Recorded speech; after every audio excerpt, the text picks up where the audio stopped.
Yeah. So listen, man. We've seen it, time and time again in the SMB market with some of the mistakes that are made in migrations to the cloud. I think that the statistic out there right now is something like 70 or 80% of Right. actual migrations fail. Yeah. Right, and we know as a service provider at DataStrike supporting a number of these public cloud environments that you know they don't have the money to fail, right? Right. It just won't work. So, what do you see? What do you see some of the failures that they make? That don't get to complete that migration. In the technical world. Right. Yeah, I think a lot of times it ends up being misconfigurations, right? Of be it networking, security, server A talking to server B, simple things, right? That is, they maybe didn't understand the complexity of their networking on premise, and then Hmm. they then don't have the expertise to set that up in the cloud then either.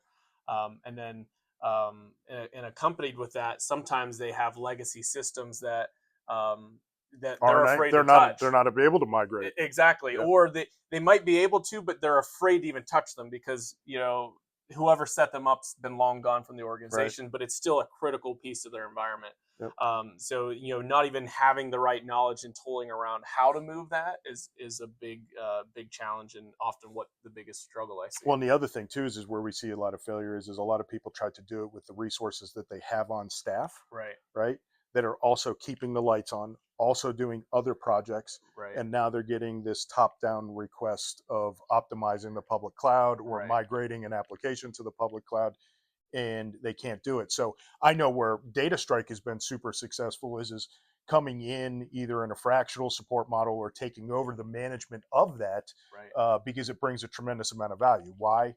We're always at the latest and greatest of what's going on in AWS and Right. Azure and OCI, things of that nature, because we have to be. Exactly. We've got hundreds of customers. We see thousands of different, environments.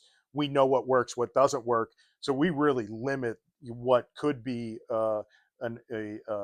what I call an expense that continues to explode and continue to blow up. Right. We can limit a lot of that, so your ROI can actually be factored into something like that. Yeah, we can pinpoint those misconfigurations really quickly, right? Sure, Augmenting their team where they might have spent weeks and weeks and weeks troubleshooting, where we can come in and identify that a lot quicker. and a lot quicker, Yeah, right? And provide a solution, right, right? Cut down on that migration time as well as the impact to the business. right. So, yeah, very cool.